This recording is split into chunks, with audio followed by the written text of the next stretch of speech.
We're back at it again with another Battlefront update.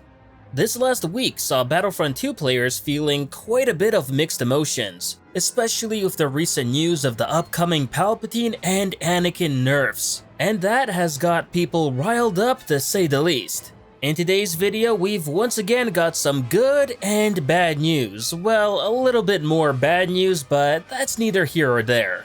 News is news, and today we'll be going over DICE teasing new maps for co-op mode, their stance on co-op split screen for consoles, star card loadouts being teased, and even a very cool data mine leak featuring Pilio from the single player campaign. As always, we'll be covering all of this and more in today's video. And before we get into any of that, but a quick reminder, as if you do like these type of videos, then do remember to give it a like to show your support for not only this update series, but also the content within it. With that out of the way, let's get into it. To start things off, I do want to quickly go over some news that had come out shortly after I finished the last video. We already talked about the impending nerfs that will be coming to both Anakin and Palpatine, but that's not the only thing in the game which will be getting nerfed too. As, brace yourselves, the officer class has been confirmed to be included on a nerf list for the next update as well. Definitely something officer mains will not be happy to hear. Then again, things could be worse, as the nerf is only said to be a minor one and not anything too detrimental to the overall effectiveness of this unit class. This is what community manager Ben Walk had to say on the topic. We're going to make some minor changes to the officer in the next update, mostly around battle point gain and the battle command cone. Now, while not stated here per se, we do know that these changes will be decreases rather than increases. And we know this due to Ben recently poking fun on Twitter by letting people know that the officer will be seeing not one but several nerfs. I wanted to put this out there just in case there was any confusion about whether the upcoming officer changes will be positive ones, because unfortunately they're not. Lesson of the day, don't diss the community manager's favorite trooper class. Moving into co-op news, we've got a few new developments in that area regarding both new maps and an update from DICE for split screen play for consoles. For the new maps, Ben Walk was asked over on Twitter if DICE ever has any plans to implement the capital ship interiors into co-op mode, and the answer was a positive one. Ben replied by saying we could get the interiors of the capital ships in co-op mode someday, but it's not necessarily high on the priority list right now. It's something DICE have talked about and are keeping this addition in mind. So yes, it can definitely happen, the only question is when. This question itself is very similar to back when DICE were asked about the possibility of bringing the capital ship interior maps to Heroes vs Villains 2. Ben never said no to that, and not long after we got an update that saw those maps be added to HVV. So once again, there is a very good chance of this happening.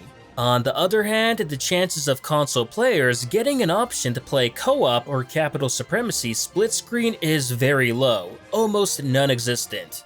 Considering both of those modes are online only, then I highly doubt DICE has any plans at all to bring split screen to them. I'd personally much rather see split screen added for instant action, as that is an offline mode and it's perfect for split screen too. A lot like instant action was for the original Battlefront games. Speaking about instant action, I'm sure we all remember how last year DICE implemented the option to have 32v32 games for that mode. Unfortunately, it was made for PC only, disappointing many console players in the end who were looking forward to getting the chance to include more auto players in their games. DICE did, however, say there was a chance of increasing the auto player count on consoles in the future, at least according to design director Dennis Branville, who stated that they would first need to wait and better optimize the mode for consoles before doing anything drastic like that. Suffice to say, that was several months ago now, and we haven't heard anything new since. At least until recently, when Ben was asked about it and gave us some unfortunate bad news in that department. Basically telling us that there still hasn't been any progress made toward an auto player increase on consoles. All I really have to say about this is this shows us that adding such a feature is just incredibly low on DICE's priority list. And sorry to say, it's not really something we should be expecting to see anytime soon at the very least. Next, we have a pretty awesome new data mine discovery from a user by the name of Andy Wren, who was able to uncover secret audio files pertaining to a mission on Pilio in the single-player campaign. And by that I mean this mission was of course cut from the game, so no one ever played it or even knew it existed until now. Because while the files themselves are anything but new, the discovery itself is new and gives us a look into a level that was cut from what I'm assuming to be either due to budget or time constraints. Check it out. What's that over there? Some kind of metal structure. Could be why your dad was here. Let's check it out. The way Dad described this place in his stories, it always sounded so beautiful. That was a long time ago during the war. Clearly, a lot has changed since then. Did he really meet Luke Skywalker? Or is that just another one of Dad's embellishments? Nope, that story is actually true. Meeting Skywalker had quite an effect on your dad. That's why he joined the Church of the Force. This equipment belongs to Janata Security. What are they doing here? Maybe they know where Dad is. Doubt it. There's no profit in it. Come on, let's see where they lead.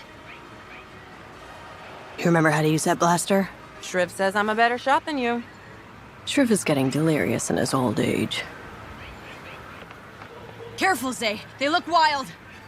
Whatever happened here, it's forcing the wildlife to the surface in search of food. And that would be us. And they're starving and desperate. Can you blame them? For trying to eat us? Yes. Can you believe it? They're destroying Pilio and selling it off piece by piece. What else did you hear? That's all I needed to hear. Dad must have found out. I bet they've got him locked up somewhere. Come on. Right. Of course. Gotta say, Mom, seems like it's catching up to you. I expected you to be a little rusty. Nope. Being a soldier isn't something you unlearn. Who could use your skills? The Resistance. Zay, I told you before, I put that all behind me. It's strange to have a factory like this in the middle of nowhere. I've seen stuff like this on mining planets, but there's no ore on Pilio. It's all organic, nothing but water and coral. I'm starting to think your dad stumbled onto something he shouldn't have. What kind of armor is that?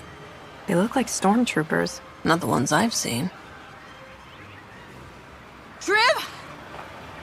I saw the explosion. I'm already on my way. Go, go, go, go, go, go, go! Stop, I'm trying to focus. I'm not talking to you. Come on, Spader, you got this. Just a little bit faster. Zay, this is life and death. It never hurts to try. You need to turn around. It's really not an option. Then get ready to jump because you're headed for a cliff. What? Don't worry, I'll catch you. Catch us? What does he mean, catch us? So, by the sounds of it, it seems that this level on Pilio was going to be played early on in the single-player DLC campaign, where Aiden and Zay go searching for Del on Pilio. We already knew there was going to be some sort of additional Pilio-based mission in the DLC campaign back in 2017, but never knew what it was going to contain or how it would even play out. And now in 2020, we're learning that Secret Cut mission on Pilio was definitely legit, and what it was actually all about. I have no idea what Motive has against Pilio, but it's a real shame they decided to cut this out, especially since I would have loved to see more of Pilio in the single-player campaign. What's also crazy is how deeply encrypted these audio files were, and that they've only been discovered now several years after the game had come out. Kind of insane when you think about it, but still a pretty cool find nonetheless. Now to jump quickly into hero news, there really isn't too much there to talk about that hasn't already been revealed with the major Anakin and Palpatine upcoming nerfs. Although we did learn that Bossk will be seeing some much needed fixes in the January game update, which as a reminder is dropping next Thursday. We've known for a while now that Bossk has been pretty glitchy, whether it was using his star cards or even his jumping, which saw him constantly lose HP from falling damage for months until it was eventually fixed not long ago. So this is good news to see that DICE are keeping active tabs on Bossk to make sure he can be bug-free come Thursday. Following up on that, it also seems possible that we could be getting star card loadouts implemented into the game in the near future. When Ben Walk was asked about this, he gave a rather promising answer, maybe. And the reason I say promising is because if you know Ben Walk, when something for sure isn't coming to the game, then he's going to make that loud and clear and say no. So by him saying maybe to star card loadouts means it's likely more so coming than not, but he can't neither confirm or deny it at this time. Personally, it sounds like a feature DICE are still tinkering with, so obviously it won't be included in a January game update. If anything, then maybe February or March. Either way, it without a doubt would be an awesome feature for Battlefront 2 to get, especially for players who want to have their separate star card loadouts for their main heroes in Heroes vs Villains, Galactic Assault, or Capital Supremacy. Regarding hero appearances, Ben Walk was recently asked if Rey would be getting any new skins added, like perhaps a hooded appearance like she has in The Rise of Skywalker, for example. Ben responded to this request with an interesting twist, saying that appearances for other heroes will be coming before Rey, like for example in his opinion Darth Maul. Now I wouldn't say this is confirmation per se or anything like that, but considering Ben did before tease about new villain skins, such as what I speculated he meant for Palpatine, then who knows, maybe there is something more to this than meets the eye. Regardless, I did think this response was intriguing enough at the very least to drop a mention here.